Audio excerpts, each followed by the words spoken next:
বুঝতে পারছো? 5 আগস্টের পর থেকে মাঠে ঘাটে ডিউটি করতেছি। তোমরা শিপে ফুর্তি করতেছো। তোমারে কইছে আসো শিপে, মজা বুঝবা।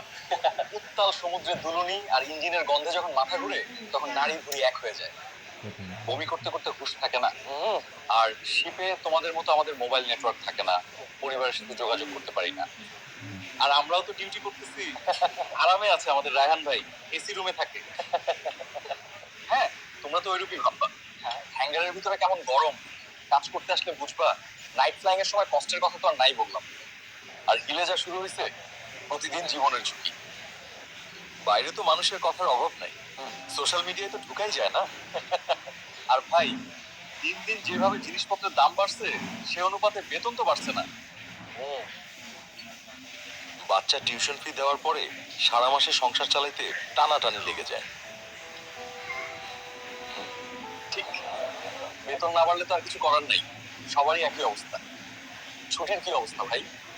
আমার তো নতুন ওসি আসছে, ছুটির কথা শুনলেই ওনার মাথা গরম হয়ে যায়। হ্যাঁ, তবে ইউনিটের লোকও কম, এটাও ঠিক। তোমরা তো তবু ছুটির কথা বলতে পারো। আমার তো সেই অবস্থাও নাই। অফিসার পর্যন্ত আসার আগেই সিএসএম আর সিনিয়র জেসিও ওখানেই ফিল্টার হয়ে যায়। এইবার ঠিক করছি কোম্পানি কমান্ডারকে সরাসরি বলবো ইন্টারভিউতে গিয়া। হুম, বাইরের লোকজন আমাদের এই কষ্টগুলো কি বুঝবে?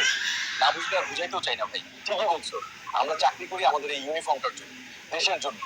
তবে মানুষ আর যে যাই বলুক, এই ইউনিফর্মের অপমান সহ্য করতে পারি না ভাই। আর ভাই, কষ্ট যতই হোক, সিনিয়ররা আছে, অফিসাররা আছে, ওনাদেরও নানা রকম কষ্ট আছে। এই সিনিয়ররা তো কাউকে বলতেও পারে না।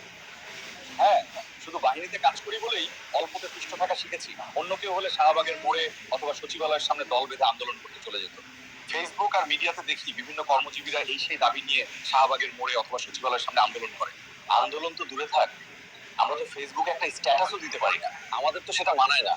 আর আমরা তো সুশৃঙ্খলা বাহিনীতে চাকরি করি।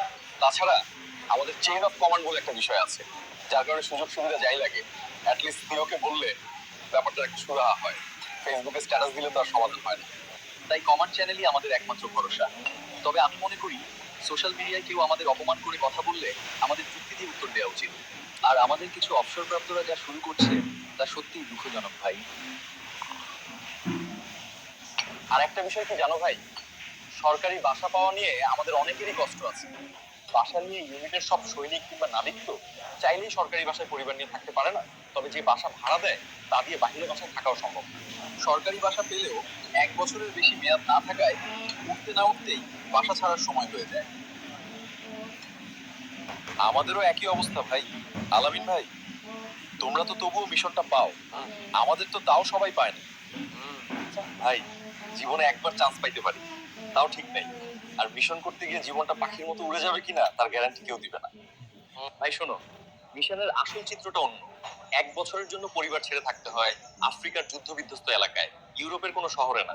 প্রতিদিন ঝুঁকির মধ্যে থাকতে হয়। তার থেকে বরং রায়হান ভাই ভালো আছে, আকাশে আকাশে ঘুরো। সাদ্দাম ভাই তো সেন্ট মার্টিনে যায় ফ্রি ফ্রি। আরে কিসের বিমানে ঘোরাঘুরি, আমি তো শুধু বিমান মেরামতিই করে গেলাম। আমাদের সেই বিমানে ওঠার সৌভাগ্য হয় না ভাই। আর ভাই, মোল্লার দৌড় যেমন মসজিদ পর্যন্ত, তেমনি আমাদের দৌড় সেন্ট মার্টিন দ্বীপ পর্যন্ত, যা শুধু দূর থেকেই দেখি, কিন্তু চাইলেই জাহাজ থেকে নামা যায় না। এত না পাওয়ার মধ্যেও দিন শেষে একটাই শান্তি, আর তা হলো আমি একটি সুশৃঙ্খল বাহিনীর সদস্য। সোশ্যাল মিডিয়ায় মানুষ যে যাই বলুক, দেশের একটা সুশৃঙ্খল বাহিনীর সদস্য হিসাবেই গর্ববোধ করি।